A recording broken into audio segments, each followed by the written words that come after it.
네, 제가 한번 기도하고 시작하겠습니다. 하나님 감사합니다.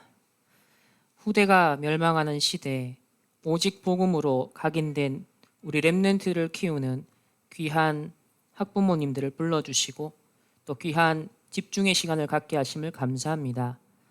이 시대에 언약 가지고 렘넌트를 키우는 부모가 무엇인지, 또 렘넌트 부모의 영적인 힘이 무엇인지 오늘 함께 언약으로 붙잡고 응답받는 시간 되게 하여 주옵소서.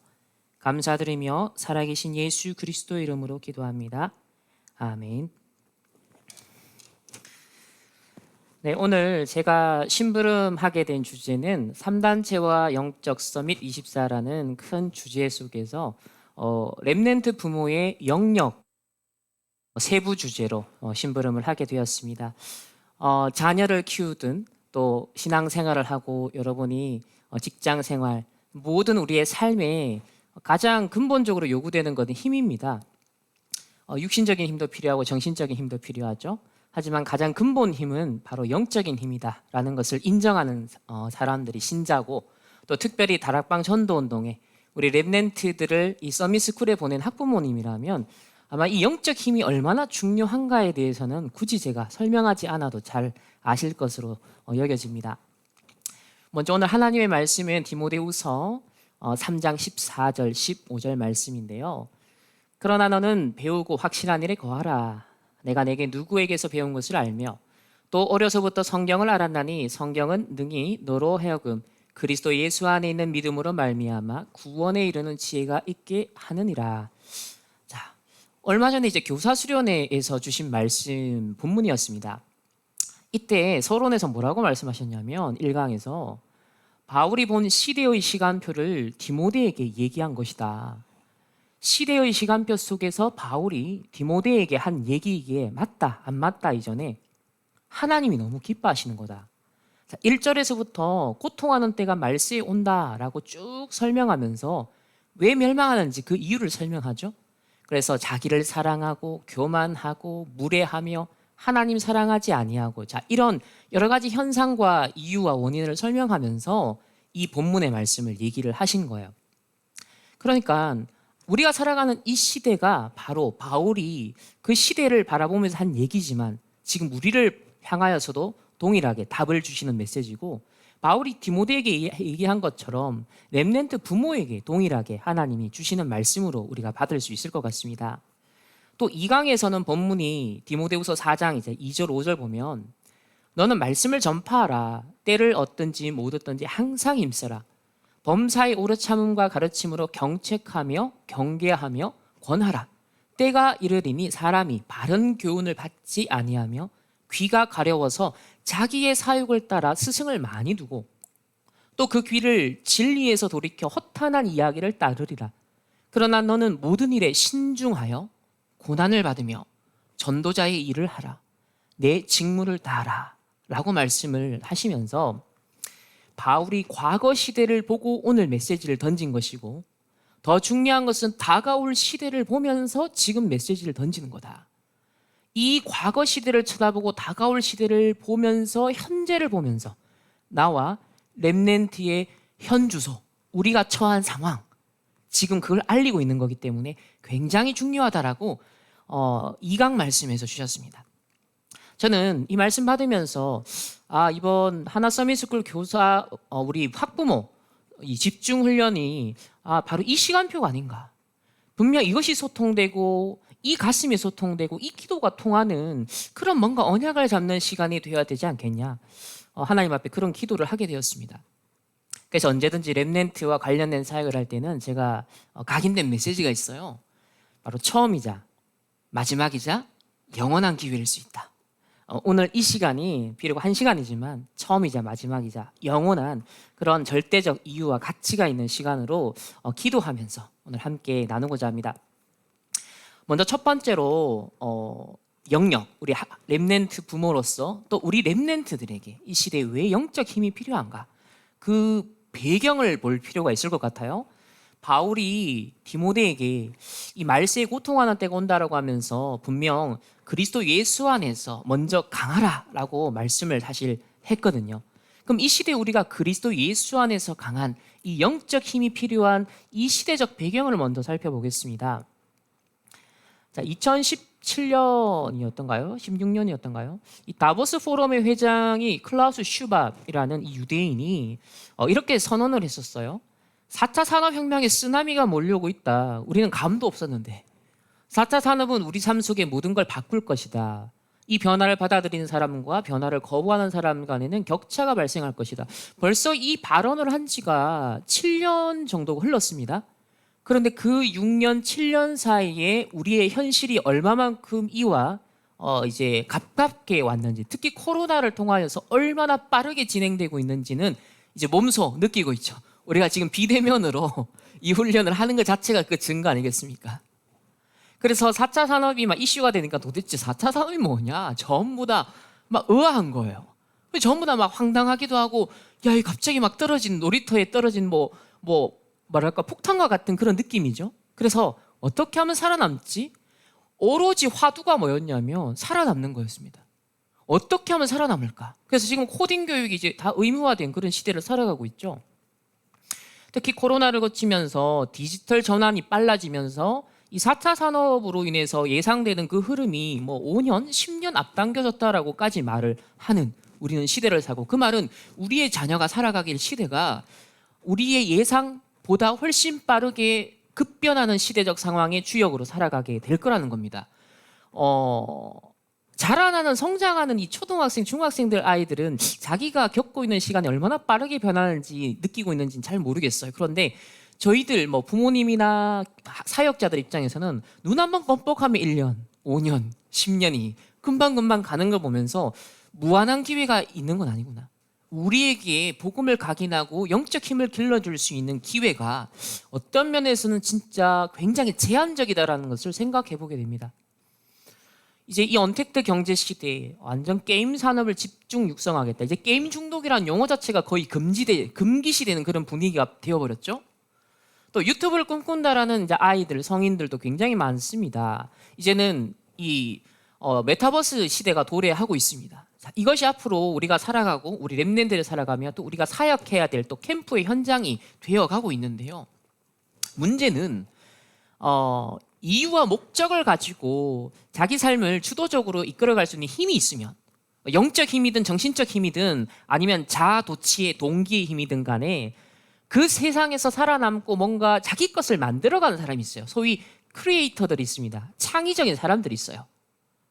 문제는 나름대로 열심히 가상세계에서 뭔가 하고 있는데 실제로는 생산적이거나 유익한 가치를 창출하지 못하는 사람들이 대다수라는 겁니다. 같이 발을 내밀고 도전장을 내밀지만 결과물을 내는 사람은 사실은 소수거든요. 그래서 비생산적인 아마 시간을 낭비하는 경우가 대부분일 겁니다.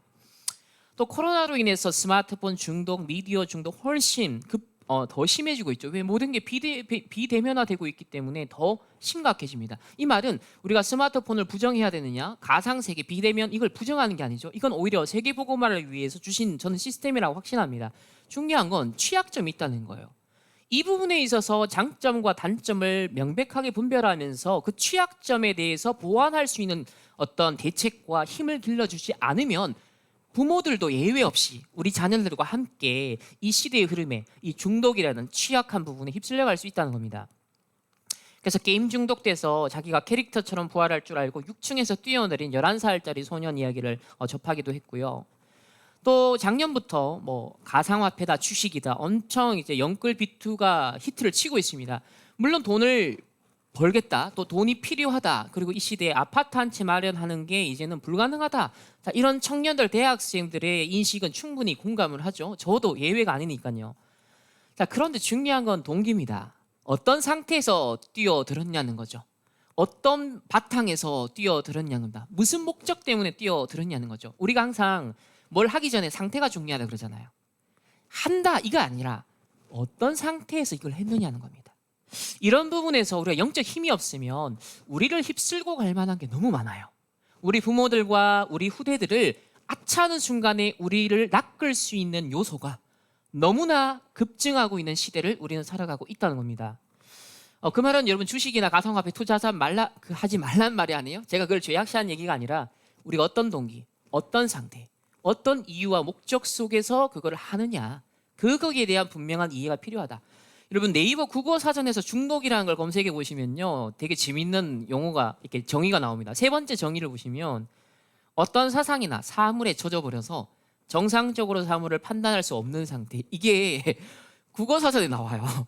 그러니까 이 비대면 시대, 또 4차 산업 시대, 스마트폰 시대, 자, 이런 시대에는 많은 콘텐츠를 통해서 사상이 전달되고 문화가 전달되고 이념이 전달되거든요. 메시지가 전달되고 세계관이 전달되고 있어요. 그리고 그 스마트 기기 자체, 그 사물 자체가 우리에게 중독성을 띱니다. 기술 자체가 중독성을 띠고 있어요.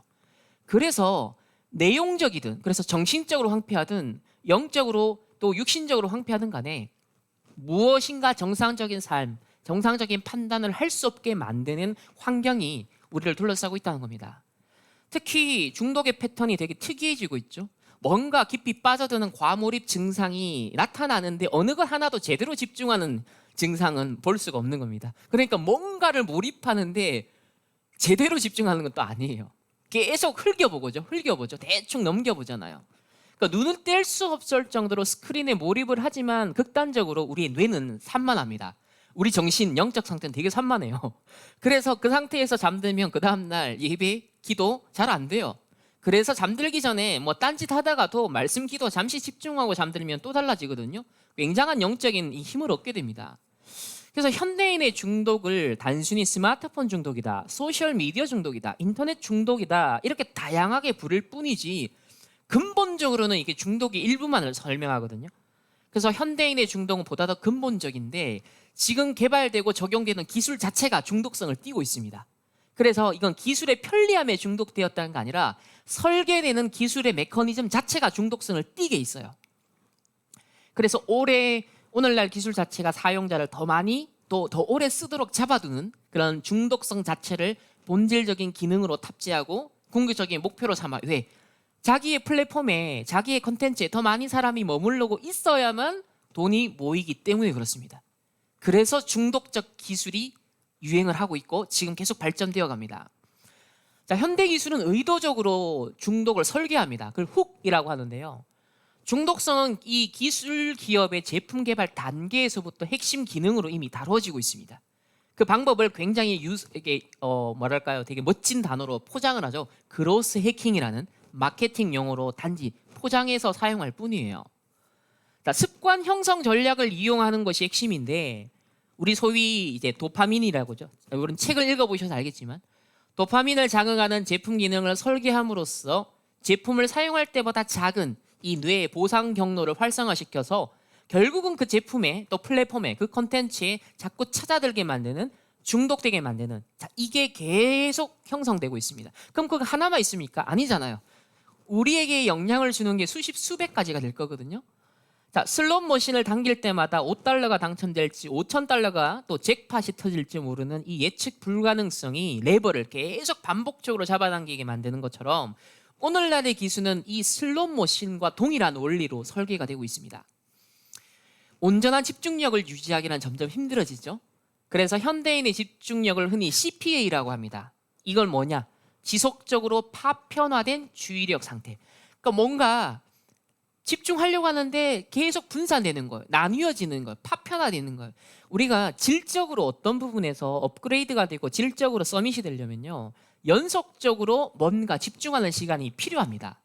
이게 쌓여야 어떤 물리적으로 어쨌든 절대적인 시간 집중이 필요해야 질적인 변화가 일어나고 질적인 상승이 일어나는데 오늘날 우리 후대들과 또 우리 부모님들이 살아가는 시대는 이런 지속적인 파편화된 주의력 분산 상태, 자, 이런 상태에 우리가 예배를 드리고 또 우리가 일상을 살아가고 자녀 교육을 하고 있는 것이죠. 가상세계가 만들어진 이후에 사람들은 실제 세계에서 요구되는 어떤 투쟁적인 삶으로부터 현실 도피가 쉬워졌습니다. 지금 갈수록 직장이 구하기 힘들어집니다. 기존의 직장은 사라집니다. 그러니까 경쟁에서 도태가 되어가는 후대가 많아지죠. 또 이 코로나를 통하여서 중상층이 많이 이렇게 몰락하고 또 중층은 하층으로 몰락하고 이거는 학생들의 학습 격차도 마찬가지, 경제적인 것도 마찬가지예요. 그러면 이 코로나 2년, 3년, 4년이 앞으로 된다라고 보았을 때 이 잃어버린 시간, 잃어버린 세대들이 고스란히 그 상태를 가지고 살아갈 거란 말이에요. 자, 그러면 경쟁에서 투쟁에서 도태되어 버렸다, 낙오되었다, 나는 루저다라고 인식하는 후대들이 자꾸 생겨나겠죠. 또 그런 기성세대들도 생겨날 겁니다. 결국은 어딘가에 도피처를 찾게 되는 겁니다. 그래서 일본에서 실제 세계에서 도피하여 가상 세계에 빠져 실제 인간관계 거의 망가진 채로 살아가는 그 히키코모리, 은둔형 외톨이라고 하잖아요. 이 현상은 없어진 게 아니에요. 옛날에 막 뉴스에 이슈가 됐다 그러지, 지금은 너무 많아서 이제는 너무 많아서 이게 이슈가 되는 게 아닌 거죠. 문제는 이제 한국과 세계에도 이런 사람들이 증가할 거라는 겁니다. 특히 가상의 자아와 현실의 자아 사이에 모순이 생길 때 인지 부조화를 경험을 하고 정서적 불안 상태, 정체적 혼란, 불만족, 불평, 인간관계 갈등, 자, 판단 기준의 변화가 경험되죠. 최근에 그 솔로 지옥인가요? 뭐 그거 넷플릭스에서 히트를 쳤고 거기서 1등 이제 굉장히 남자들의 이제 선호 대상이 되었던 모 여성이 있었습니다. 근데 이제 지금 짝퉁녀라고 되게 인터넷에서 떠들고 있잖아요. 그 사람 명품만 되게 치장을 해서 사람들이 와 대단하다, 화려하다, 잘 어울린다 그랬어요. 자, 그때는 그랬는데 지금 짝퉁녀가 되어버렸어요. 뭐든 보고 해석하는 게 달라지죠. 그러니까 세상은요, 이렇게 가상의 자와 현실의 자 분명 차이가 있습니다. 포장되어 있습니다. 근데 여기에 우리 부모들마저도 가치관이요, 세계관이요, 분별력이 없으면 어떻게 될까요? 내 상태가 영적 힘이 없으면 세상 흐름에 사실 우리라고 해서 자유롭지 않습니다. 그 영향력으로부터 결코 자유할 수 없어요. 그런데 우리 후대는 어떻겠습니까? 그렇기 때문에 우리에게 영적 힘이 진짜 필요한 시대를 우리는 살아가는 거예요. 또 차세대 기술 키워드는 몰입형 기술입니다. 이제 메타버스, 본격적인 메타버스 시대가 돌입하면서 가상현실, 증강현실, 혼합현실과 같은 이런 기술, 그러니까 현실과 가상의 경계 자체를 지우겠다. 기술이 구축한 가상세계 속에 그냥 살아가는 경험을 지속적으로 제공을 할 겁니다. 현실로 빠져나온 뒤에도 가상세계가 제공하는 자극적인 보상의 효용 때문에 다시 가상세계에 접속을 하게 되죠. 그래서 더 오래, 더 자주 가상공간에 머물면서 이제는 우리 삶의 중심축 자체가 가상세계로 옮겨질 겁니다. 지금 교육도 이렇게 일어나고 있잖아요. 가상세계로 중심축으로 옮겨갑니다. 중요한 건 그 가상세계 플랫폼에 좋은 내용이 전달된다면 상관이 없어요. 중요한 건 이것이 이제 상업적으로 또 창세기 3장, 6장, 11장의 문제와 그 동기에 의해서 또 3단체에 의해서 휘둘릴 거라는 겁니다. 따라서 우리의 정신, 우리의 영적인, 우리의 삶에 이 지킬 수 있는 힘, 분별할 수 있는 힘, 그리고 우리가 주도할 수 있는 힘이 없으면 그만큼 상대적으로 우리를 압박하고 우리를 몰아갈 힘은 굉장히 우리가 예상하는 그 이상으로 강하게 몰려올 거라는 겁니다. 우리가 기술과 맺고 있는 관계에 이제 근본적 변화가 일어나요. 기술을 사용하는 때와 사용하지 않는 때에 대한 구분이 사라지고 항상 기술 속에 머무는 상태가 삶의 기본값이 되는 거죠. 지금은 아직 우리가 현실을 살아가고 필요함에 의해서 가상세계에 접속하는 거죠. 그런데 우리 후대들은 이제는 기본적인 삶의 설정값 자체가 가상세계일 가능성이 크다는 거죠. 우리가 기술이 불러오는 중독을 제대로 파악하기도 전에 기술 자체가 우리의 뇌의 상태, 형태를 앞서 바꿔 놓을 수 있습니다. 우리가 중독이라는 것이 문제다라고 인식하기도 전에, 문제를 파악하기도 전에 그 능력 자체가 상실될지도 모른다는 거죠.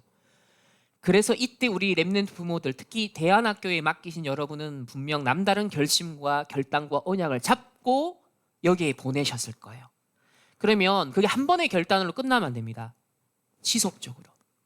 하나 서밋 스쿨을 졸업할 때까지뿐만 아니라 이후에도 여러분이 평생 후대를 두고서 어떤 영적 집중이 필요한가, 어떤 영적 힘을 길러 가야 되는가가 우리가 진짜 좀 중요하게 생각해야 될 것 같습니다. 자, 가상세계의 설계자이자 이용자인 인간은요, 오늘날 역설적이게도 지금 가상세계의 포로가 되어갑니다. 3단체 서밋들은 이걸 설계하고 또 이걸 만들어가고 디자인합니다. 편집, 설계, 디자인합니다. 하지만 이걸 이용하는 대다수의 99.99%의 사람들은 포로가 되어가죠. 또 포로가 아니더라도 이용을 안 하면 안 되는 시대예요. 그래서 인간만이 알고리즘을 설계하는 게 아니라 이제는 알고리즘 자체가 인간을 또 만들어가는, 인간을 편집해가고 인간을 설계해가며 인간의 인생을, 상태를 디자인해가는 시대입니다. 이제 사소한 취향부터 정치적인 관심까지. 여러분, 주체성이란 단어 좋아하시죠? 과연 이 시대의 주체성을 진짜 가진 사람이 있을까요? 창세기 3장 속에 나온 주체성은 있겠죠. 하지만 가만히 보면요, 보고 듣고 읽는 거에서 영향받은 것에 의한 형성된 틀을 갖고 있지 진짜 주체성은 없습니다. 진짜 주체성은요, 죄와 사망의 법에서 사단의 틀에서 세상의 룰에서 해방된 사람이 자유할 수 있고 주체성을 가지고 있을 수 있어요. 더욱이 하나님이 주인된 자, 진정한 주체성을 가지고 있을 수 있죠. 그렇기 때문에 우리는 결국은 남 따라하는 겁니다. 세상 따라하는 거고 사단 따라하는 거고 세상의 문화 흐름 따라가는 거예요. 사상 취향부터 정치적 관심까지 오늘날 알고리즘이 만들고 우리가 보고 듣고 읽는 게 다 편향적으로 만들어지잖아요. 그러니까 이런 인간 의식 전반은 추천 알고리즘이 빚어내고 강화하고 있습니다. 소위 각인 뿌리 체질이라고 하죠. 인간의 승인 욕구와 또 자신감, 불안, 질투, 흑암운동 공허, 자, 이런 것들이 뒤범벅이 되어 있습니다. 결국 이런 감정은요, 가상세계가 끊임없이 보내는 푸시 알람에 처음에는 방어를 하다가도 귀찮아서 그러다가도 결국 내가 어떤 욕구가 있잖아요. 계속 푸시 알람 보내면요, 계속 내가 하나 검색하면 끊임없이 날 쫓아오거든요. 24시 쫓아오거든요. 그러면 한 번은 더 클릭을 하게 돼요. 결국 한 번은 또 구매를 하게 된다니까요. 디지털 신호에 의해서 좌지우지되는 우리의 상태, 그 영적 힘은요, 저는 그래서 정말 중요하다. 이 시대에 왜 우리 전도자가 호흡을 얘기하고 있고 왜 집중을 얘기하고 있는가, 전 굉장히 많이 느낍니다. 가상세계는 인간의 취약점을 파악하고 그 안으로 인간을 더욱 깊게 빨아들입니다. 그리고 가상세계와 24시 상시 연결된 상태를 유지하도록 만들죠. 그래서 스마트폰을 우리는 거의 화장실 갈 때도 늘 붙들고 있어요. 어떤 면에서 자녀의 손을 잡는 시간보다 여러분이 스마트폰을 들고 있는 시간이 몇 배 더 많을 겁니다. 성경과 말씀과 기도 수첩, 하나님 앞에 손 모으는 시간보다 스마트폰에 손을 모으는 시간이 훨씬 많을 거예요. 경배의 대상을 바꿔라. 또 유튜브는요, 유용한 메시지도 많아요, 생활적으로. 그러나 짝퉁, 자짜, 부풀려진 거, 가짜, 껍데기 너무 많아요. 확증 편향시키는 게 너무 많아요. 그래서 이 현실 전체가 소셜 미디어에 흡수가 되고 원본의 현실은 증발해가면서 위조되고 편집된 뉴스가 현실의 자리를 차지해갑니다. 인공적으로 생성된 가산의 여론이 주도해가죠. 인공지능은 또 이미 사람들이 정보를 접하는 방식을 바꾸어 편견을 강화하는 데 일조하고 있습니다. 이미 가상세계에서는 팩트를 변질시키는 수많은 필터링이 존재를 하고 있기 때문에 벌써 수년 전에 딥페이크 기술이 나와서 지금 엄청 발전했거든요. 그러니까 이게 진짜인지 가짜인지 분별이 안 되는, 소위 우리가 영적인 상태로 성령인도 받는 상태가 안 되면요, 예를 들면 여러분 담임 목사님을 음해하기 위해서 신천지뿐만 아니라 얼마든지 가짜 영상을 조작해서 여러분 성도들에게 퍼뜨렸다, 그거 안 넘어갈 사람이 없을 거예요. 내가 영적으로 진짜 확신한 말씀 배우고 확신한 일에 거하는 그 집중력이 없으면요, 나도 모르는 사이에 보는 것에 의해서, 현상에 의해서, 감각적인 것에 의해서 우리도 휘둘려 갈 거라는 겁니다. 얼마든지 그런 사단의 공격이 있을 수 있다는 걸 여러분 예상하셔야 돼요. 더 근본적인 문제는 사람들이 이 필터링이 된 팩트를 진짜 팩트 자체보다 더 선호한다는 거예요. 잘 포장된 걸 사람들은 눈에 보암직, 먹음직한 걸 좋아한다는 겁니다. 그러니까 야, 명품 그게 짝퉁 나중에 밝혀져도 일단은 나오면 너무 매력적이게 보이잖아요. 그걸 따라간다니까요. 그 가치관을 따라간다니까요. 그래서 더 이상 진짜 현실이 무엇인지 알 필요도 없고 알 수조차도 없는 그런 가짜 세계를 만들어가고 우리 후대들 또 여러분들도 살아가고요, 영향을 받습니다. 모두가 연결되면 되게 좋은 시대일 줄 알았는데 오히려 기본 인간의 설정값 자체가 영적 문제, 사단이 준 12가지 문제의 전략 속에 노출되어 있다 보니 같은 편끼리 강한 결속, 상대편에 대한 적대감이 더 강화돼요. 왜? 나니까. 내가 다니까. 그래서 동질적 이념을 공유하거나 문화를 공유하거나 취향을 공유하는 사람들끼리, 또 같은 영적 문제를 가진 사람들끼리, 개인은 개인들끼리 플랫폼을 형성하고 만납니다. 그래서 어떤 면에서는 이 세상이 만들어낸 알고리즘에 충실한, 가짜뉴스의 정보에 편향된, 사단이 준 것에 편향된 충실한 사람들, 소위 본맨이라 그러죠. 그런 사람들이 배양이 되고 있죠. 어떠한 이상한 신념이라도 페이스북, 트위터, 유튜브에서 한두 번만 키워드 검색하면 그 신념의 지지자와 콘텐츠를 바로 만나요. 그러니까 내가 지지를 받고 나와 함께하는 사람이 있구나, 연대감이 생기죠. 그 도취가 되는 겁니다. 그래서 팔로우, 좋아하는 순간 더 이제 진공청소기처럼 편향된 세계관으로 가치관으로 빨려 들어갑니다. 과거 극단적인 이념과 신념은 현실 속 물리적 경계 때문에 상당히 고립될 수밖에 없었고 확산되는 속도가 느렸어요. 근데 지금은 엄청나게 빠릅니다. 그리고 과거에는 신문지상의 다양한 주제, 다양한 기사를 접할 수 있었어요. 근데 지금은 내가 원하는 기사를 선택적으로 보기 때문에 더 내가 가진 신념만, 그 주제만 강화가 돼요. 그래서 세상은 더 분열할 수밖에 없습니다. 더 갈등, 경쟁, 누군가를 죽이는 구도가 형성되는 거예요. 그게 지금 강대국들 간의 경쟁 무대가 지금 그렇게 나타나고 있고 각 사회에서 내부적으로도 그 현상이 똑같이 나타나는 거예요. 그래서 보고 싶은 것만 보는 이 SNS가 아주 극소수 사람들만 지지하는 신념도 이제는 글로벌 규모에서 연결시켜서 237 시대이기 때문에 추천 알고리즘을 통해서 더 긴밀한 신념 네트워크를 구축할 수 있게 된 시대입니다. 그래서 확증 편향 시대, 오히려 전문가를 인정하지 않는 시대가 되어 버렸습니다. 그래서 여러분 책도 읽으셨지만요, 마음이 어떤 생각을 품느냐, 즉 우리가 어떤 것에 지속적으로 노출되느냐가 뇌와 몸이 변화하게 됩니다. 매 순간 품는 생각, 가치관, 세계관, 결국 뇌와 몸 안에서 물리적 실체로 변화되는 거예요. 화학적 작용으로 나타난다는 거죠. 무엇에 집중하고 어떻게 집중하고 거기에 따라 뇌가 변화한다. 뇌의 구조가 변화하고 행동이 변하고 악순환이 일어나는 거죠. 그러니까 좋은 게 들어가면 선순환 구조가 일어나고 이상한 게 들어가면 그게 악순환 구조가 형성되죠. 또 마음에 보관된 여러분의 생각들은 나만의 관점, 세계관을 형성합니다. 결국 그것이 말과 행동 통해 표출되고 자녀들에게도 전달되겠죠. 이미 마음속에 담긴 무언가가 밖으로 표현될 겁니다. 우리가 영적인 힘을 가지고서 살아간다는 건요, 이 모든 것을 그리스도 중심으로 분별할 수 있는 힘을 가지고 있다는 거예요. 성령께서, 보혜사 성령께서 이 모든 것 속에서도 우리를 지켜주신다는 말이 됩니다. 그래서 성령 인도를 받게 돼요. 내 선택과 판단을 하나님이 지켜주신다는 거죠.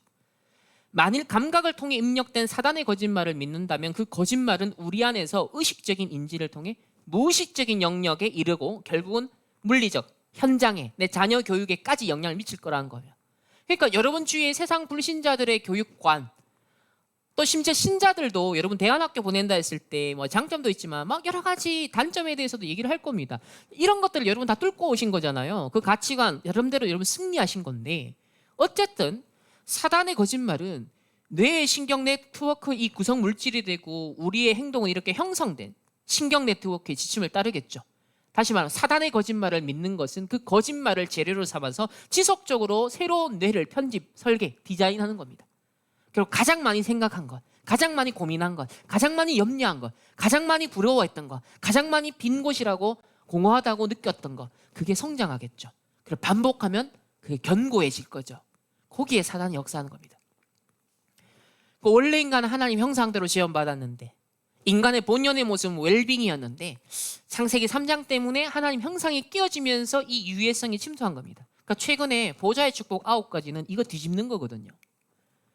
결국 인간의 영적 상태와 삶의 상태가 황폐화되어가는 이 현상이 가속화되고 전 세계적으로 동시화되고 있습니다. 왜? 네트워크가 되어 있기 때문에.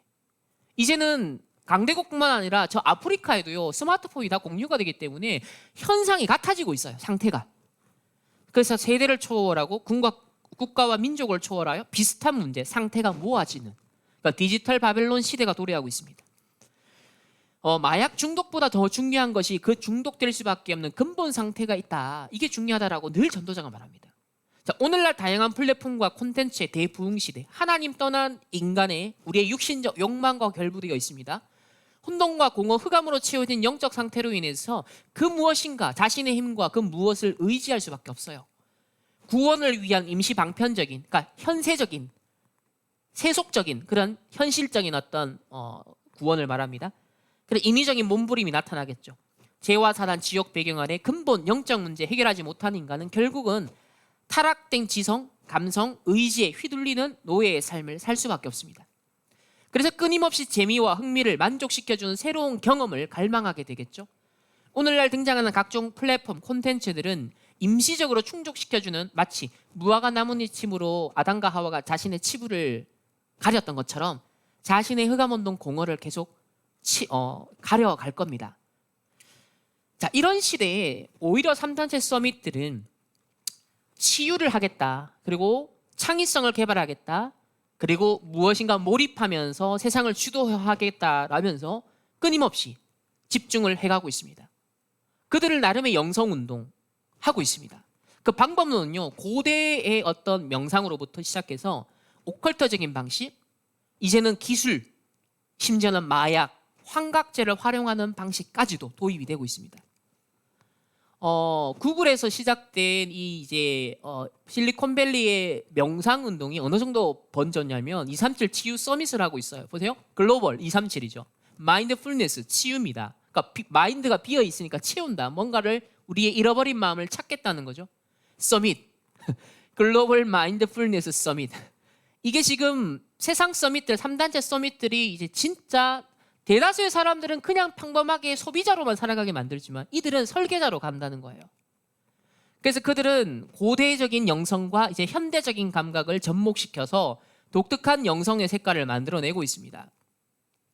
이제 한국에서 스타트업 하는 사람들이 명상에 굉장히 흥미를 끌게 되죠. 그래서 고대 지혜와 현대 IT의 만남, 구글의 명상을 도입해서 한국에도 굉장히 영향을 주고 있습니다. 유발 하라리 같은 이런 이제 3단체 유대인이죠. 자, 이런 서밋들도 똑같이 얘기를 해요. 자, 인간의 마음은 항상 걱정을 한다. 필연적이다. 잘 본 겁니다. 맞잖아요. 현대인들은 걱정거리가 아주 많다. 테러, 기후변화, 인공지능, 프라이버시 침해, 국제 분쟁. 그러니까 현실과 사실을 보고 진실을 말합니다. 하지만 영적 사실만 빼놓고 말하죠. 그래서 이런 공포에 맞설 유용한 수단을 제안하는데 21세기 삶은 마음을 챙기는 명상을 요구한다. 이 명상을 주장하는 명분으로서 시대적 문제를 말하고 있습니다. 바울이 영적 힘이 필요하다고 디모데에게 말하는 그 시대적 배경, 그 명분이, 영적 서밋의 명분이 뭐였죠? 앞으로 말세에 이러한 고통하는 때가 올 것이다. 똑같습니다. 어떤 인식 구조를 가져야 될까요? 우리가 부모로서, 교사로서, 렘넌트 사역자로서 어떤 문제인식을 가져야 될까요? 세상 서밋은 어쨌든 현실, 사실, 진실까지 파악합니다. 그리고 틀린 영적 사실. 하지만 우리는 이걸 넘어서 진짜 올바른 영적 사실과 하나님의 절대 계획, 이걸 함께 바라보면서 영적 집중, 영적 서밋, 기도, 보좌의 축복, 이걸 이제 진짜 좀 귀하게 여겨야 되는 그런 시대입니다. 유발 하라리가요 2000년도에 24살이었습니다. 10일 동안 명상을 했어요. 그러니까 이 사람이 나름의 138이 있었겠죠. 나름의 40이 있었겠죠. 그 말은 이제 이 사람은 이제 게이입니다. 그 사람이 성소수자로서 겪었던 어떤 편견과 어떤 사람들이 어려움, 이렇게 당했은 서러움과 상처가 있잖아요. 그러니까 그것이 138이 된 겁니다. 그 한이 있는 거예요. 그러면서 정체성의 문제. 세상 사람들은 왜 이렇게 편견을 가지고 있지? 왜 이렇게 소수자들을 박해하지? 이건 종교 때문이야. 기독교적인 윤리 때문이야. 자, 이런 식의 문제의식에 도달합니다. 자, 열흘 명상을 합니다. 그리고 그때 어마어마한 엑스터시와 많은 발견을 합니다. 이때까지 살면서 배운 것보다 그 10일 동안 집중한 것에서 더 많은 걸 얻었대요. 그래서 명상을 통해 얻는 집중력과 명정함이 없었더라면 전 세계적인 그 베스트셀러가 된 사피엔스, 그러니까 지금 여러분 웬만한 세상의 지성인들이 읽고 그리고 추천하는 그 책들의 베이스에는 이 사피엔스에서 말하는 그런 진화론, 이제 새로운 버전의 진화론이 나왔거든요. 그 새로운 버전의 진화론의 주창자가 이 사피엔스를 쓴 사실 유발 하라리의 관점이 굉장히 영향이 큽니다. 그리고 그 다음에 나온 게 호모데우스. 4차 산업의 과학기술력이 계속 발전하면 어떻게 되겠냐? 인간을 인위적으로 업그레이드 시킬 수 있어서 호모데우스, 즉 인간이 신이 될 수 있다. 그 인위적인 인간 업그레이드, 인간 진화를 말하는 시대에 이 사람의 이 확신과 이 어떤 두꺼운 그 책을 써낼 수 있는 통찰력 어디서 나왔다? 명상에서 나왔다는 거예요. 그 대다수는 이거 따라가잖아요. 지금도 보세요. 매일 2시간씩 명상을 한대요. 진짜 회개가 됩니다. 매년 한두 달은요 명상 수련을 한대요. 그러니까 한두 달을 매년. 그러니까 이 사람이 책을 써내는 건요 진짜 틀렸지만 영적 서밋에서 기능이 나오고요, 문화가 나오는 거예요. 그런 면에서 우리 부모가 우리의 자녀가 하나의 작품으로 본다면, 인생의 작품으로 본다면, 여러분이 어떤 영적 서밋, 어떤 영적 집중을 하느냐에 따라 결국은 우리 후대들에게 영적 기능, 문화 서밋이 전달되겠죠. 그래서 마태복음 12장 45절에 이에 가서 저보다 더 악한 귀신 7을 데리고 들어가서 거하니 그 사람의 나중 형편이 전보다 더욱 심하게 된다. 이 악한 세대가 지금 이 시대가 앞으로 그렇게 될 거라는 겁니다. 그래서 저는요 다시 한번 재해석이 되더라고요. 우리 다락방이 이단을 그렇게 공격받은 배경에 정통교회는 천사 얘기 안 한다, 귀신 얘기 안 하는데 왜 당신은 귀신 얘기하느냐, 이런 얘기를 하니까 이단 굉장히 공격받았거든요. 근데 무당되고 귀신 들리고 실제 죽어가는 현장 없으니까 말씀으로 얘기해야 되지 않냐. 바울과 예수님도 이 영적 얘기를 했지 않냐. 천사, 귀신, 이 영적 세계 실제하지 않냐. 이게 무당 현장을 경험하면서 전도자가 메시지가 나왔지만 더 발전한 게 이제 뉴에이지 3단체를 보시면서 이 시대가 똑같다는 거예요. 사도행전 13장, 16장, 19장의 현장이 21세기 버전 똑같다는 겁니다. 요셉이 갔던 애굽의 그 귀신 들린 현장, 우상 현장 똑같다는 거예요. 지금. 그러니 성경에 있는 문제인식과 성경에 있는 대안을 제시해야 되는데 이걸 말하지 아니하고 배기겠냐는 겁니다. 이것 때문에 이단 누명 쓴 건데 우리는 교단과 싸움이 아니다. 지금 237이 이 흑암에 뒤덮이고 있기 때문에 우리의 진짜 싸움은 이 시대와의 영적 싸움이다. 그래서 이제 영적 문제가 올 수밖에 없다. 영적 문제 시대를 만났다. 여러분 때는 더 만날 것이다. 4차 산업이 본격화되는 날 정신병자 꽉 나온다. 여러분 때에 온다. 그래서 교수님들이 돌아서 여러분에게 치료받으러 올 것이다. 작년 세계대학 현팀 메시지입니다. 또 현팀 1강에서 지금 알아야 될 중요한 부분은 앞으로 3가지 후유증 온다. 3단체를 비롯한 종교 후유증. 앞으로 지식이 굉장히 높아지고 4차 산업이 더 커지기 때문에 지식 후유증이 생긴다. 앞으로 계속 경제가 발전하기 때문에 경제 후유증 온다. 또 3단체 후유증 심각하게 온다. 그러니까 보세요. 2000년도 지금 초반에 경제 후유증을 얘기했는데 그 중반부터, 작년 중반부터 주식 열풍, 빅투 영끌 엄청 심해졌잖아요. 경제 후유증이 계속 오고 있어요. 이제 4차 산업 시대 완전 열리면 심각한 후유증이 온다. 저는 말씀을 믿습니다. 저는 말씀을 가볍게 여기지 않아요. 왜냐하면 늘 확인하기 때문에. 그래서 진중하게 전도자가 지금 던지신 말씀을 지금부터 진지하게 생각하려고요. 10년 전에 하신 메시지가요 지금 그대로 성취가 되고 있거든요. 그럼 지금 나오는 메시지는요 10년 뒤에 계속 확인할 겁니다. 그럼 그때 가서 아니요, 지금부터 그걸 느끼셔야 돼요. 4차 산업 시대 오면서 영적으로 다 무너진다. 여기에 시대 살리는, 사람 살리는 주역이 되는 찬스가 온다. 저는 이제 여러분의 후대가 요 주역으로 딱 가게 될, 여기에 대한 미래 캠프가 나와야 돼요. 여기에 대한 기도 캠프, 달란트 캠프가 이제 해야 되는 게 우리 의무입니다. 우리의 책임이고 우리의 사명이에요. 앞으로 이런 렘넌트 시대가 온다. 영적으로 무장하지 않으면, 기도할 줄 모르면 앞으로 아무 의미 없다. 그래서 완전 기계 종이 되고 알고리즘에 놓여야 된다는 겁니다. 계속 발전하면 무시무시한 시대가 올 거라는 겁니다. 그래서 집중, 계속 한결같이 집중을 얘기하시는 겁니다. 4차 산업의 후유증을 막는 기도 계획과 시스템을 세워라. 앞으로 기도할 줄 모르면 인공지능이 망해버린다. 큰 혼란 속에 빠진다. 교회가, 우리 서밋스쿨이 제대로 된 기도 안 가르치고 복음 바르게 안 가르치기 때문에 앞으로 어떻게 되겠냐. 그래서 이걸 해야 된다. 우상 숭배하는 사람들이 대들고 있는 시대다. 하나님이 우리에게 그냥 기도해라라고 한 게 아니다. 그러니까 전도자가 지금 그 얘기 하시는 게 오늘도 우리 렘넌트 데이 메시지 똑같잖아요. 그냥 얘기가 아니라는 겁니다. 어마어마한 비밀을, 미래를 두고 지금 오늘을 주고 계시는 겁니다. 자, 그렇다면 이런 우리 영적 힘이 필요한 시대적 배경을 좀 장황하게 봤습니다. 물론 이건 다가 아니에요. 훨씬 더 많고 광범위하고 깊습니다. 단지 파편적인 일부분만 그냥 감만 잡기 위해 소개해드렸어요. 자, 바로 이때 우리 렘넌트, 인 자녀, 나의 자녀를 어떻게 인식할 거냐. 자, 내 자녀의 정체성을 분명히 아셔야 됩니다. 시편 127편 3절 4절에 보라, 자식들은 여호와의 기업이요, 내 기업이 아니에요. 여호와의 기업이요, 태의 열매는 그의 상급이로다. 젊은 자의 자식은 장사의 수중의 화살 같으니. 정말 이 비유의 말씀은 너무 정확해요. 지금 이 시대에 너무 맞는 말씀이에요. 사단의 견고한 진을 향하여, 사단의 12가지 전략을 향하여, 이 사단의 나라를 향하여서 3단체의 후유증을 향하여서 뭐예요? 살리는 화살로, 치유하는 화살로, 서밋의 화살로, 237의 화살로, 하나님의 병기로, 최종 병기로 우리 후대를 부르셨다는 겁니다. 그래서 그의 화살통에 이것이 가득한 자는 복되도다. 그들이 성문에서 그들의 원수와 단판을 지을 때 수치를 당하지 아니하리로다. 우리 서밋스쿨 출신의 우리 렘넌트들이 앞으로 이 시대에 이런 역할을 하게 될 겁니다. 분명 여기에 대한 여러분 꿈과 비전이 있으셔야 돼요. 여기에 대한 언양을 품고 자녀 교육에 집중하셔야 됩니다. 정말 기도에 깨어 있으셔야 됩니다. 그래서 부모가 명심할 것에 대해서 지난 교사 수련회와 또 우리 유아유치 수련회 때 그런 말씀 주셨어요. 내 것보다, 부모로서의 내 것보다 하나님의 것을 알게 해줘야 된다. 이걸 늘 의식하셔야 된다. 내가 가진 것보다 렘넌트가 가진 것, 하나님이 이 렘넌트에게 주신 것이 무엇인지를 볼 수 있어야 된다.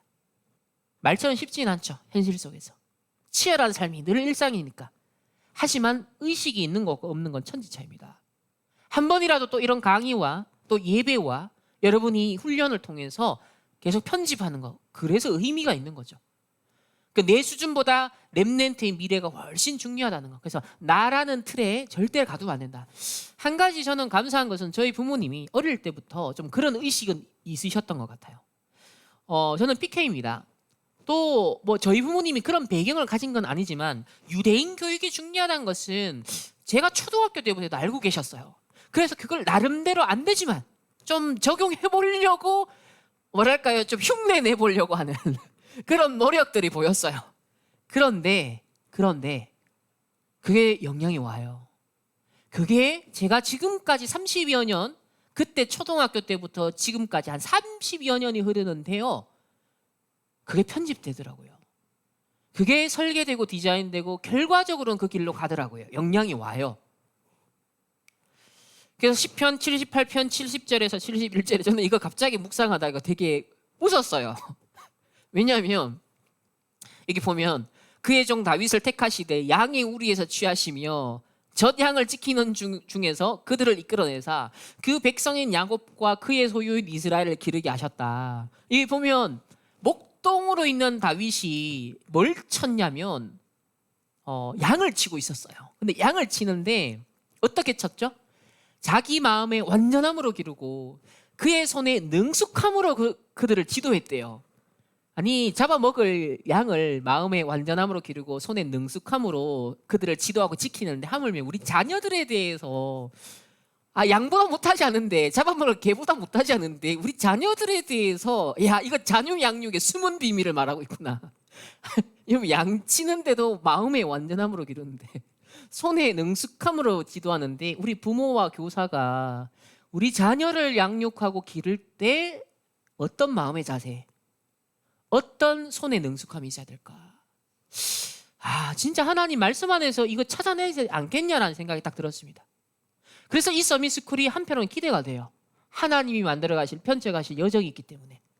여러분, 변덕스러운 그 마음, 지켜지지 않은 마음 어떻게 완전해질 수 있죠? 하나님의 말씀만이 마음을 지킬 수 있습니다. 너희 마음과 생각을 하나님 말씀 기도로만 지킬 수 있습니다. 그러니까 여기 마음의 완전함으로 길렀다는 건 뭐냐면 말씀과 기도 속에서 지켰다는 거. 이 양을 하물며 양이 그런데 내 자녀를 말씀과 나의 기도, 이 영적 힘을 가지고 자녀를 지킬 수 있다. 그래야 내 마음이 완전해지기 때문에. 자, 세 번째는 렘넌트 부모의 결심에 대해서 말씀하고 있는데요. 모세의 어머니 요게벳은 이런 결심을 했다. 얼마 전에 말씀했죠. 이 아이는 내 손을 벗어나면 끝이다. 왕궁에 들어가는 날로부터 나와 끝이다.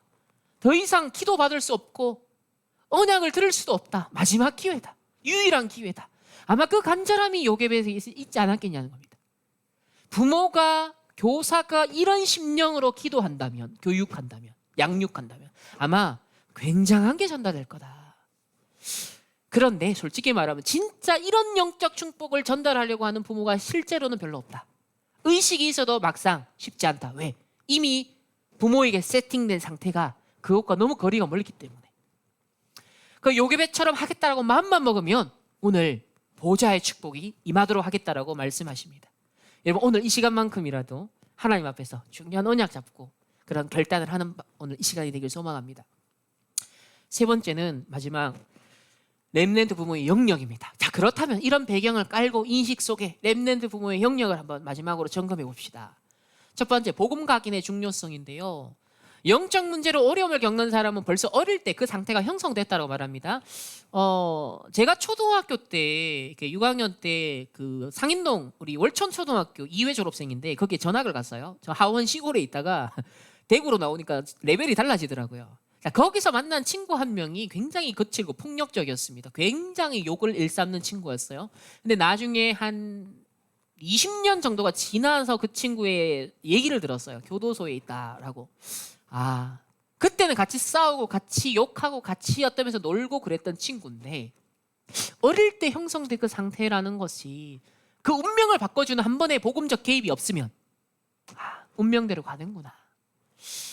결국 먼저 복음이 각인이 안 되고 성장하면서 다른 것들로 뿌리내리면서 사단의 공격과 영적 문제의 한계 이길 수 없죠. 또 상처.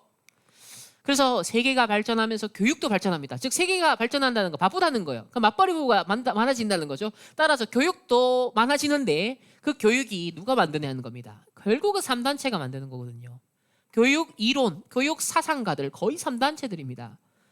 그래서 한 번 가게 되면 영원히 빠져나오지 않는 바로 그 소중한 이 유아유치 초등 시간표에 하나님이 없는 그것도 완전 반대 것들 이걸 각인하고 있으니 예사로 생각하고 불신자 교육을 받고 있어요. 특히 지금 유치원들 여러분 뭡니까? 갑자기 발도르프 교육 이건 발도르프 자체가 프리메이슨입니다. 이 사람이 완전 명상의 대가였어요. 완전 오컬트 영성을 추구했던 사람이에요. 그런데 이 교육이 지금 교육 패러다임에 엄청나게 들어가 있거든요. 이런 걸 전혀 모른단 말이에요. 이런 불신자 교육 속에 후대가 살아갑니다. 자녀에게 정확한 복음이 각인되면요, 반대로 훗날 무슨 일이 일어날지 우리도 몰라요. 부모님도 몰라요. 그래서 복음 각인되면 성장하면서 겪는 모든 일이 반대로 이 문제가 오히려 복음 뿌리 내리는 과정이 돼요. 그러니까 한 번의 복음 각인이 소중한 거예요. 복음 각인 안 되고 삶을 겪어가면 다 상처투성이. 근데 복음이 각인되고 겪어가면 전부 다 복음 뿌리 내리는 여정, 언약의 여정. 완전 해석이 다르죠. 재적용이 다른 겁니다. 그렇다고 할 때 이 어린 시절, 특히 10대까지는 초집중을 해주셔야 되는 거예요. 왜? 요때가 어때면서 마지막 세팅. 그때부터는 세팅된 걸로 살아가기 때문에 그때부터는 소위 주체적으로 주도적으로 홀로 서야 되기 때문에 그때부터는 본격적인 세상의 영향이 파고들기 때문에 그래서 개인과 현장 시대의 문제와 위기에 직면해 가면서도 문제로 위기로 느끼지 못할 정도로 심지어 죽음조차도 두렵지 않을 정도로 복음에 대한 확신과 복음의 능력을 누리는 체질로 살아가게 될 것이다. 그렇게 전도자가 말씀합니다. 야곱은 요셉이 꿈을 꾸고 했던 그 말을 마음에 간직해 뒀는데요. 어느 날 흔적도 없이 사라졌던 아들이 애굽과 시대, 재앙을 해결하는 총리로 나타나 선교사로 나타나 세계복음하는 증인이 되었습니다. 요게벳이요, 어린 모세에게 그 제한적 집중을 한 겁니다. 기회가. 근데 그 피언약을 전달했고 말씀을 전달했는데 훗날 40년 뒤 애굽 흑암의 문화를 깨뜨리고 80년이 지났죠. 그리고 출애굽 지도자가 됩니다. 또 한나가 처음에는 아무 없어가지고 원통하고 막 상처에 헤매이고 있는데 정확한 언약을 본 거예요. 그 시대 블레셋 문제를 보고 사사기에 반복된 14대의 이 재앙의 문제를 보고 정확한 언약을 잡았어요. 요즘 최근에 정확한 언약을 잡아라, 정리해라, 나시린 언약을 잡은 겁니다. 이때 그 재앙이 해결됐어요. 아무것도 아닌 줄 알았는데요, 어릴 때 우리 자녀에게 복음 각인된 게 이 렘넌트들이 일어나면 훗날 7시대의 재앙을 막은 것 같은 일이 일어난다. 렘넌트 7명의 특징은 그 시대의 흑암을 무너뜨리고 세계복음화를 시도했다라고 말합니다. 그래서 자녀는 이 시대의 문제 해결사, 최근에 하신 표현이죠. 이 시대 문제 해결사로 세계를 살리는 세계복음화의 주역으로 쓰시기 위해 하나님이 잠시 우리 가정에 맡기셨다. 저는 감사한 건 저희 부모님 이 의식이 굉장히 강했어요. 너가 우리의 자녀가 맞다. 하지만 나도 하나님의 자녀고 니도 하나님의 자녀다. 나도 하나님의 아버지로 섬기고 니도 하나님의 아버지로 섬긴다. 그러니까 니는 아버지한테 구해라. 이런 어떤 독립적 영적 독립의식을 어릴 때부터 심어주셨습니다. 이게요 굉장히 제 평생을 두고 뭔가 제가 걸어왔던 30여 년의 렘넌트 시절 여정을 보면 그 편집된 게요 설계되고 디자인되고 오더라고요. 그래서 훗날 자녀를 통해 일어날 하나님의 역사를 여러분들이 미리 보고 지금부터 준비하셔야 됩니다. 그러려고 하니 힘이 있어야 되는 거예요. 힘이. 하나님과 부모와 자녀 사이에 정확한 삼위일체처럼 정확한 언약이 정리되고 붙잡히게 되면 그때부터 시대 살리는 역사가 일어나는 거예요. 여러분, 계약이 정확해야 그때부터 일이 일어난다. 그래서 하나님, 부모, 자녀 사이에 정확한 언약이 정리가 되는 게 필요하다. 그런 면에서 가정 예배다. 아이들과 어떤 주제를 갖고 포럼을 한다. 책을 읽어주고 포럼한다. 인물을 두고 포럼한다. 자, 이런 시도들이 학교에서 가정에서 병행되는 것, 또 교회에서 교회 교육을 통해 병행하는 것, 이게요 굉장히 중요한 겁니다. 무엇을 향해? 이 후대를 향한 정확한 언약을 향해서 수렴되어 가는 거죠. 그래서 결국 언약 규정 CVDIP가 본격적으로 진행됩니다. 거기에 맞춰 최근 나오는 9가지 여정이 진행되겠죠. 3가지 캠프, 비례 캠프, 기도 캠프, 달란트 캠프, 그리고 성인식, 사명식, 파송식, 그리고 결과적으로 작품이 나옵니다. 플랫폼으로, 그리고 딱 파수망으로, 그리고 영적인 안테나로 딱 세워지는 거, 살리는 자 되는 겁니다. 렘넌트 자녀에게 앞으로 빛을 발하여 세계 살릴 것을 위해서 미리 이 복음을 각인시키는 캠프, 그러니까 이 서밋스쿨 자체가 캠프의 기간이다. 그리고 또 돌아가면 학교 교육만이 아니잖아요. 가정교육이 사실 또 절반 이상을 차지한단 말이에요. 부모와 교사가 시작하며 함께 하나님은 모든 응답을 그 부모와 교사 또 후대에게 몰아서 가져다 주실 것이다. 이렇게 말씀합니다. 두 번째는 결국 부모의 영적 상태가 전달되겠죠. 당연한 겁니다. 구심력은 결국 원심력으로 전달되기 마련입니다. 어떤 집중, 어떤 구심력을 형성하느냐에 따라 원심력이, 파급력이 생성되는 거거든요. 부모가 받은 은혜만큼 표시 안 나게 자녀에게 전달되어 쌓이다가 결국 표시나게 각인된 대로 응답, 또 뿌리 내린 대로 열매, 체질된 대로 삶을 부모도 살고 후대도 삽니다. 그래서 전도자가 간증을 종종 하시죠. 어머니에 대해서.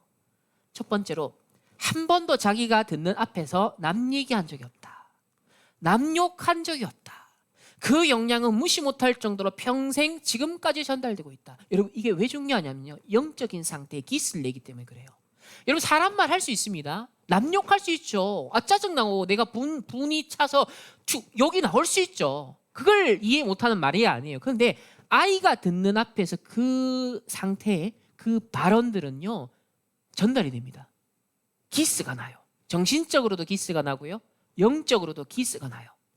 그게 쌓이면 어떻게 될까요? 굉장히 큰 영적 문제로 전달될 수 있습니다. 그래서 불신앙하지 마라. 이 비 오는 날인데 어머니와 마주 앉아 찬송가를 처음부터 끝까지 불렀다. 처음에 막 지겹고 힘들고 그랬는데 지금도 그 기억이 남아있다는 거예요. 그래서 문제와 갈등과 위기는 언제 어디서나 존재하기 때문에 이거 자체로 부정할 수 없잖아요. 중요한 건 그걸 어떻게 보느냐는 겁니다. 어떻게 해석하느냐입니다. 어떻게 적용하느냐는 겁니다. 근데 여기에 대해서 계속 안 좋은 걸 안 좋다고만 계속 말하면 어떻게 되죠? 맞는데, 현실은 맞는데 그거는 아무것도 해결이 안 돼요. 오히려 더 어려워지죠. 더 소용돌이로 휘말려가죠. 그래서 전도자 표현은 교회가 마귀 동네가 되고 있다.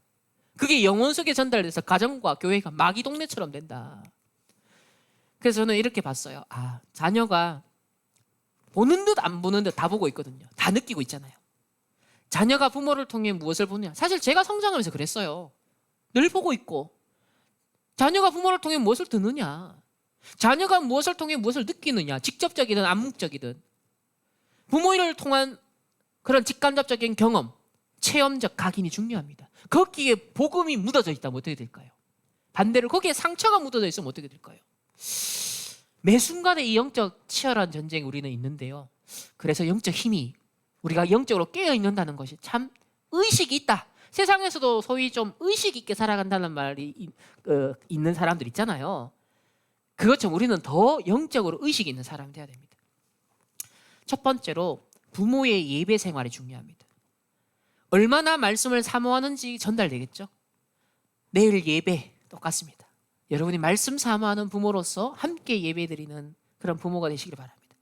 또 중심이 담긴 헌금, 의도적으로라도요, 여러분 헌금을 그냥 돈 넣고 틱 하는 거 아니라 하나님 앞에 중심을 고백하는 거야.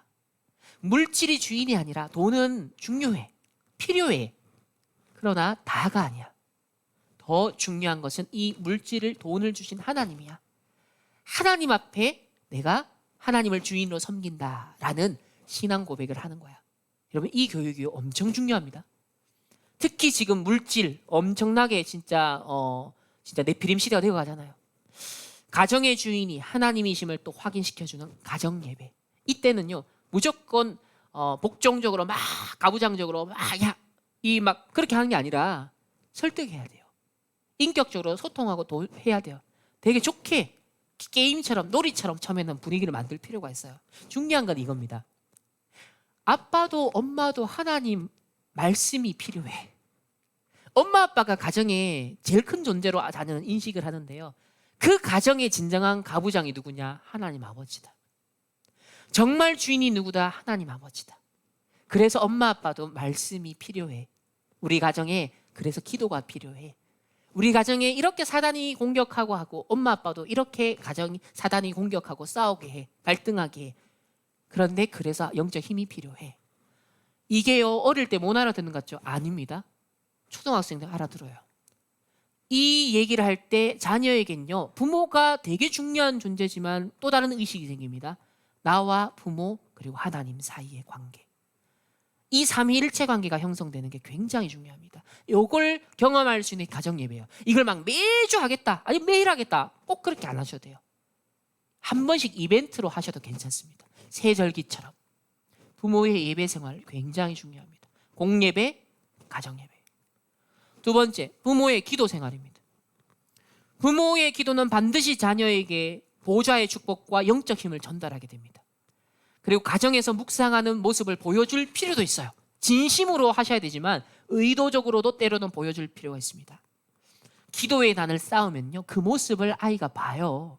저는요 지금 41인데요 저희 아버지가 새벽에 기도하는 또 예배에 딱 가면 미리 와서 기도하는 모습이 보여요. 눈을 감고 하나님 앞에 딱 기도하는 모습이요 딱 그게요 안 보는 듯 제가 딱 보고 있어요. 다 큰 저도 자녀가 그걸 보는데 그걸 느끼고 영향을 받는데 어린아이는 어떻겠습니까? 그래서 가정의 영적 흐름을 변화시켜야 됩니다. 이건 말로 잔소리로 되는 게 아니죠. 진짜 기도의 단, 영적 싸움하면 기도 속에 여러분 영적 흐름 바꿀 수 있습니다. 가정을 치유할 수 있어요. 가정의 고질적인 영적 문제를 해결할 수 있습니다. 세 번째, 부모의 문화생활입니다. 부모가 향유하고 즐기는 문화의 영적 배경을 아셔야 돼요. 여러분은 아무 의식 없이 그냥 즐길 겁니다. 여러분의 취향과 취미 활동이 있을 겁니다. 그런데 그걸 하게 된 동기가 뭐냐는 거예요. 그게 빈 곳이 되어 있으면 안 돼요. 그게 자녀에게는 빈 곳으로 전달될 거거든요. 그걸 볼 거란 말이에요. 일상에서. TV, 컴퓨터, 스마트폰, 각종 미디어 콘텐츠 보지 말라는 게 아니에요. 여러분이 어떤 상태, 어떤 기도 속에서 한 자녀와 하느냐. 그리고 또 너무 분별력 없이 또 너무 제한 없이 막 그냥 중독된 모습 너무 빠져있는 모습이 자녀에게 보이면 자동으로 따라가겠죠. 그래서 자녀에게는 특히 초등학생 때까지는 조금 분별할 수 있고 또 의식하셔서 이 스마트 기기나 콘텐츠를 이용하는 법에 대해서도 사실은 삶으로 보여줘야 되지. 나의 삶을 봅니다. 내가 스마트폰 활용하는 패턴을 자녀가 다 보고 있잖아요. 그때로는 신문이다 독서다 이런 가정의 문화생활도 필요해요. 또 주제를 가지고서 인물을 가지고서 포럼하는 것도 그래서 필요한 거예요. 함께 경험해보는 것, 장막을 함께 만드는 것 이게 유대인의 중요한 체험적 교육인 것처럼 부모의 문화생활 되게 체험적인 건데 주로 체험이 뭐예요? TV 앞에 스크린 앞에 있는 게 지금 오늘날 체험이 다가 되고 있어요. 그 체험이 아니라 자연으로 중요한 현장을 인턴십할 수 있는 곳으로 그래서 이런 문화생활에 대해서도 의식과 방향을 가진 CVDIP의 여정으로서 하신다면 어떻게 될까요? 영화를 한 편 봐도 여러분 포럼을 할 수 있습니다. 만화를 한 편 봐도 포럼을 할 수 있다니까요. 이 모든 걸 CVDIP의 콘텐츠화 시켜라. 그러려고 하면 영적인 힘이 그래서 중요한 거예요. 네 번째, 부모의 사회생활. 아니 이게 뭔 말이냐 싶죠? 자, 세상의 기준과 수준과 표준을 여러분도 사회생활하면서 영향을 받을 겁니다. 그리고 알게 모르게 무의식적으로 그 발언이 그 영향이 가치관이 자녀들에게 전달됩니다. 그래서 오늘날 초등학생들도 돈 무조건 벌어야 된다는 게 다 들어가 있어요. 아무 꿈도 희망도 없이 무조건 돈 잘 버는 직업이 딱 박혀 있습니다. 그게 뭐예요? 부모의 사회생활 속에 겪은 모든 어려웠던 것들, 힘들었던 것들이 자녀에게 전달된 겁니다. 언약으로. 그래서 직장, 공장, 사업자, 여러분의 모든 사회생활에서의 그 겪는 일, 사람 갈등, 관계, 여러분 이런 모든 상황들이 가정에서 부부 사이에 얘기가 될 거고 그 자녀가 있는 데서도 그게 나올 수 있어요. 은연중에. 그걸 어떻게 여러분이 발언하냐가 되게 중요합니다. 그게 뭐냐면 여러분 복음 가진 전도자인데 사람 맨날 살려야 된다는 메시지를 듣고 하고 있는데 이 사회생활 그럼 저 인간 아닌가? 저건 전도 선교 현장 아닌가? 저는 사실 그런 의아한 마음이 들었거든요. 왜 일관성이 없지? 이 일관성과 통일성이 깨어질 때 상처가 생깁니다. 영적 상태에 기스가 생깁니다. 그래서 예배 때 받는 말씀, 포럼 할 때의 말씀, 그 언약이 내 일상에서 여러분 사회생활 속에, 가정생활 속에 일관성이 있어야 돼요. 잘 안 되겠죠. 하지만 이것이 되어지는 만큼 여러분에게도 우리 자녀에게도 유리합니다. 하나님이 주신 것을 찾을 수 있게 돼요. 5번째, 부모의 일상생활입니다. 일상에서의 뒷모습이 되게 중요합니다. 결국 뒷모습이 전달되거든요. 오늘 속에, 그래서 유 목사님 오늘 속에 있는 오직을 찾아라. 오늘 속에서 오직을 발견해라. 그게 유일성 재창조로 연결된다. 대부분 보통 있는 일, 항상 있는 일, 맨날 반복되는 우리 일상이 있잖아요. 쓰레기 치우고 설거지하고 먹으러지, 이게 일상이에요. 이게 다 뒷모습에 노출되는 시간들이에요. 좋은 일도 있고 짜증나는 일도 있어요. 이때 우리가 영적 힘이 만약에 있다면, 이때 조금 더 의식할 수 있다면 이것도 캠프의 시간 될 수 있다. 이것도 영적인 걸 전달할 수 있는 기회로 활용할 수 있다. 그러니까 이게 사실 비중으로 따지면 많거든요. 그러니까 영적 힘을 가지고 있다는 것은 이런 것까지 다 캠프의 시간으로 만들어낼 수 있는 그런 안목과 힘을 가지고서 또 영적인 걸 움직일 수 있는 사람이 된다는 겁니다. 6번째는 부모의 결국 전도 생활이에요. 이게 합쳐져서 나오는 전도를 말하는 거예요. 그냥 막 웃어대고 하는 전도를 말하는 게 아닙니다. 앞에 게 전혀 복음 일관성이 없는데 막 열심으로 전도한다. 처음에는 그럴 수 있어요. 근데 그걸 계속 하잖아요. 질려버려요. 우리 부모 이상하다. 이래 돼버리는 거예요. 그래서 복음 누리는 모습이 중요하고요. 복음을 전파하는 모습도 목격하는 게 중요해요. 그래서 복음 전하는 모습이 우리 부모가 보여지는 것이요. 한 번은 캠프 나가서 의도적으로 보여줄 필요가 있어요. 우리 부모가 이 전도 구원의 길 가지고 설명하면서 복음 전하네. 여러분 이게요. 저 어릴 때 그 영향이 컸어요. 막 부모 통해 사는 상처, 짜증, 영적 문제 다 있지만 그래도 부모가 현장에서 전도자로 복음 전하는 모습을 볼 때는요 존경심이 생기더라고요. 너무 이거는 다른 거룩한 어떤 감정이 생겨요. 이게요 엄청 큽니다. 그리고 만약 가정에서 미션홈이 된다면 후대들을 또 다른 렘넌트들을 키우는 그런 사역 현장이 된다면, 그리고 말씀이 성취되는 현장으로서의 다락방과 지교회가 우리 가정이 되는 게 진짜 자녀에게 목격이 된다면 어떻게 되겠습니까? 꿈만 같은 얘기일 수 있겠죠. 하지만 초대교회가 누린 응답이고 감히 우리에게 하나님 주신 축복입니다. 나아가 TCK, 다민족, 선교에 대한 이 응답과 축복이 오고 가는 가정이 된다면 여러분 이런 전도의 삶이 우리 후대에게 전달되면 그 영성은 어마어마할 겁니다. 저는 중학교 때 저희 부모님이 사역하셨던 그 청주여자교도소 사역 현장을 기억합니다. 청주여자교도소 정말 그 영상의 그 증거, 그래서 처음으로 성가대가 만들어졌고 그 성가대가 합창대로 발전해서 나와진 게 그 영화 그 청주여자교도소를 모티브로 해서 나온 영화가 있거든요. 그 제목이 갑자기 생각이 안 나네요. 하모니라는 영화입니다. 한번 보십시오. 그 하모니가 저희 교회 사역에서 나온 증거로 남은 영화입니다. 그러니까 저 어릴 때 참 정말 완전 무너진 그 인생들에게 복음을 전해서 이 사람들이 제자가 되고 거기서 말씀 사역, 치유, 거기서 다 이렇게 교도소의 문화가 바뀌어서 성가대가 생기고 합창단가 생기고 이런 것이 증거로 남는, 물론 그때는 팀 사역 전략까지 나온 90년대 후반부까지의 사역이었기 때문에 한계가 있었지만 어쨌든 그런 하나하나도 저는 이 전도 사역이 지금까지도 남아있더라고요. 마지막으로 그럼 어떻게 적용해야 되겠냐? 보좌의 축복 누리는 기도 집중하셔야 됩니다. 보좌의 축복 누리는 393 기도 제가 굳이 설명 안 해도 이미 메시지 들어서 아시겠죠. 보좌의 주인이신 성삼위 하나님과 오력, 보좌의 내용인 3초월, 3생명, 3전무후무, 보좌의 목표인 세 가지 시대, 딱 이걸 가지고 393 이것만 가지고 집중해봐라. 그래서 이 기도문을 뭐 여러분이 임의로 작성하셔도 되고요. 제가 한번 만들어봤어요. 유 목사님 이대로 하신 거예요. 이걸 약간 변경해봤는데 아침, 낮, 밤 하루 한 번씩만, 그래서 하루 3번, 아침, 밤, 낮 한 번씩만 요 기도문을 한번 읊어보세요. 하나님, 나에게 성삼위 하나님의 오력과 보좌의 능력 9가지로 역사하셔서 이 보좌의 축복이 우리 가정과 남편과 아내와 자녀에게 또 우리의 업에, 내가 섬기는 교회에 전달되어서 교회와 시대와 후대를 살리고 오직 하나님께만 영광 돌리게 하옵소서. 이 기도 고백을 뭐 10초, 20초 만에 할 수 있잖아요. 하루 3번만 한번 해보셔라. 이왕 하시고 깊은 기도 호흡하시면서. 그래서 만약 호흡과 함께 깊은 기도로 이걸 집중할 수 있다, 반복할 수 있다, 이건 단순 반복이 아니다, 아시죠? 계속 충만한 상태로 깊어지는 단계가 온다. 이래 되면요, 여러분 어마어마한 축복이 옵니다. 어마어마한 선물이에요. 마지막, 자녀를 향한 하나님의 계획을 발견하게 됩니다. 요즘 세상에서도요, 자녀가 뭘 잘하는지, 무슨 직장 가져야 되는지, 어떻게 달란트 개발, 교회에서도 이거 못하고 있잖아요. 그런데 앞에 걸 쭉 하고 있으면 자녀를 향한 하나님의 계획이 보입니다. 저희 부모님은 이걸 신기한 건 다락방 하기 전인데 이걸 좀 보신 것 같아요. 제가 태어나기 전에 아들이 태어나면 시대를 개혁할 수 있는 신학자, 이런 언약을 잡으셨어요.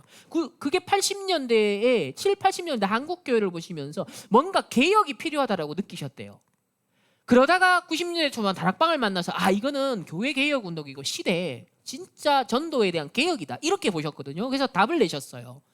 그리고 제가 태어나기 전에 딱 결혼하시고 아들을 놓으면 이렇게 뭔가 어떤 시대에 필요한 개혁자로서의 어떤 신학, 무리와 같은 전도자와 함께 칼빈과 같은 개혁자, 이런 뭔가의 필요성을 느끼셨대요. 근데 그 얘기를 저한테 한 번도 안 했어요.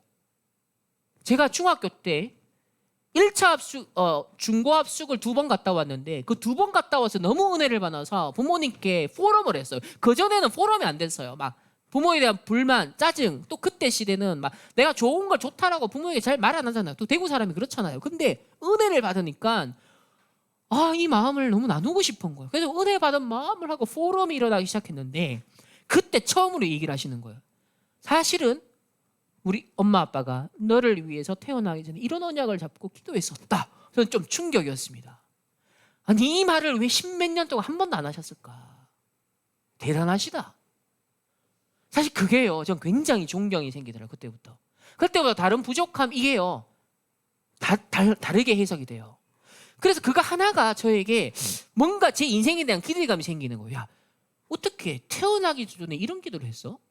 그럼 뭔가, 나는 솔직히 중학교 1학년 때요, 제 수준은 23점짜리 인생이었거든요. 영어 23점짜리 인생이었다니까. 그런데 이 중학교 때 저는 이 말을 딱 듣는 순간 뭔가 내 인생에 찬란한 게 기다릴 것 같은, 뭔가 내 자신에 대한 기대감이 생기는 거예요. 안 되는데, 내 현실은 안 되는데, 이게 뭔가가 모르게 확신으로, 나에게 자신감으로, 무엇인가 나에게 보이지 않는 배경의 힘으로 작용하더라고요. 여러분, 저는 정확하게 하나님 주신 미래와 기도와 달란트 캠프가 되어진 것 같아요. 지금도 그거 더 이제는 정확하게 성인식, 사명식, 파송식이 되어져서 지금은 플랫폼 단계로 온 것 같습니다. 플랫폼과 파수망과 이 영적 안테나로서 얼마나 더 사실적으로 구체적으로 세팅할 거냐에 대해서 집중하고 있습니다. 그래서 미래 캠프는 오직이라고 했는데요, 말씀은 미래를 미리 알리는데 중요한 것은 그 말씀의 역사적 영적 배경이 오늘날 상황에 얼마나 사실적으로 확인되느냐에 따라 그 오직이 발견된다. 즉 내게 1382 오직 그리스도, 오직 하나님 나라, 성령 충만의 오직의 언약의 성취 속에 내가 있구나. 이때 많은 게 보이는데 특별히 성경 속의 그 강대국들과 뒤떨어진 교회 이스라엘의 모습이 보이는 거예요. 노예 포로 소국된 이스라엘이 보이는 거예요. 지금으로 말하면 3단체, 뛰어난 3단체와 오히려 뒤처진 교회가 보이면서 한이 느껴지는 거예요. 우리가 뭘 놓쳤지? 요셉과 모세를 애굽에 보낸 이유가 뭐였다? 그 당시에 뒤처진 하나님의 문화 명령, 하나님의 형상을 갖고 정복하고 다스리는 축복 줬는데 다 놓친 거예요. 선교 다 놓친 거예요. 그래서 이스라엘의 문화가 애굽 문화보다 뒤처진 겁니다. 그래서 그 강대국의 문화를 보고 야, 원래 복음 가지고 너희들이 정복해야 될 문화였어. 근데 놓쳤지 않냐. 그걸 보고 한으로 느끼고 우리가 회복할 언약을 잡은 겁니다. 그래서 유월절 언약, 그리스도가 나오는 거예요. 유일한 하나님의 방법이 이 우상화되어서 흑암 문화에 장악된 세상을 보면서 3단체에 장악된 앞으로 영적 문제 올 시대를 보면서 유일하게 회복할 복구할 방법은 이것밖에 없어. 138 언약. 그 오직이 나오는 거죠. 오직의 문제를 보면 오직에 대한 답이 나오는 거예요. 흑암이기는 오직 그리스도. 그들을 살리는 오직 하나님 나라. 오직 세계 살리는 성령의 능력. 여러분, 이게 나와지고 기도 속에 오직 캠프 속에 뭐가 나와요? 내 자녀에 대한 정확한 미래와 내 자녀에 대한 오직이 보이는 겁니다. 이게 미래 캠프라는 거예요. 이게 가정과 앞으로 우리 서밋스쿨에서 함께 응답받을 부분이에요. 두 번째, 기도 캠프. 이건 유일성인데 지금 응답이 왔다. 좀 자녀가 된다 안 된다. 그게 중요한 게 아니다. 창세기 3장, 6장, 11장 마귀에게 하는 가짜 기도가 넘치고 있다. 지금 자녀에 대해서 전부 다 이거 심고 있잖아요. 네, 돈 잘 버는 직업, 좋은 학교 가야 돼, 좋은 직장 가야 돼. 이 기도를 심고 있다니까요, 부모들이. 그래서 자기 입장, 자기 상처, 자기 생각, 자기 어떤 욕망, 야망, 자기 주장을 내세우는 기도를 하는 거예요. 이 자녀 교육에도. 그래서 사단이 좋아하는 우리 것만 가지고 후대에게 심고 있습니다. 이게 틀린 기도라는 겁니다. 속국된 주제, 3단체 수화 노릇하는 주제, 거기 가가지고 좀 좋은 직업을 가졌다? 그거 아무것도 중요한 게 아니야. 그게 뭐다? 바리새인들이 속국된 상황에서 한 자리 차지하겠다는 거하고 같은 거 아니냐라는 거예요. 여러분이 어떤 언약을 갖고 후대들에게 어떠한 성공관을 심어야겠습니까? 그래서 하나님의 계획을 찾는 기도를 갖고 그 기도를 쏘아주셔야 됩니다. 이러면 이때 나의 기도 393이 나오고 자녀에 대한 유일성 응답이 보인다. 이렇게 이게 기도 캠프라고 하셨어요. 세 번째, 달란트 캠프는 재창조인데 이걸 좀 몇 가지 나눠서 얘기했죠. 오늘의 달란트가 있다는 거예요. 즉 모든 상황에서 그때그때 내가 뭘 해야 되는지 보인다. 예를 들면 이번에 교사 수련회 때 힌트를 줬죠. 엄마 아빠가 맨날 싸우는 모습을 본다. 그럼 자녀가 그걸 보면서 나는 중재자 역할을 해야지. 언약 잡는 겁니다. 이게 그 순간순간에 달란트를 찾는다는 거예요. 또 교회 맨날 갈등 싸움하는 거예요. 맨날 남의 말 하는 거. 그거 딱 보면서 나는 말 안 옮겨야겠어. 나는 사람 살리는 자, 불신앙 안 하는 자 돼야겠어. 이렇게 반대로 언약을 잡는 게 달란트라고 했어요. 이게 쌓이면 어떻게 될 것 같습니까? 어마어마한 세상에 필요한 인간이 되는 거예요. 맞잖아요. 이게 어마어마한 달란트라는 거예요. 그래서 영혼 속에서 오늘의 상황을 본 달란트. 그러니까 단순히 그때그때 달란트뿐만 아니라 알고 보니까 영원이라는 평생이란 걸 듣고 오늘의 그 상황이 너무 중요한 겁니다. 그러니 문제, 갈등, 위기가 그게 다가 아니라는 거죠. 거기에 해답과 기회와 갱신이 있다는 겁니다. 이게 이제 스토리텔링이 되고 증거가 되고 영적 무기가 된다는 겁니다. 그래서 노예로 가도 감옥에 가도 서밋의 응답이 온다. 이때보다 평생 달란트인 재창조가 보이는 거예요. 맨날 싸우는 가정, 맨날 싸우는 갈등하는 교회를 보면서 그거 재창조하는 달란트를 조금씩 쌓았는데 직장 가서 현장 가서 그걸 바꾸는 거예요.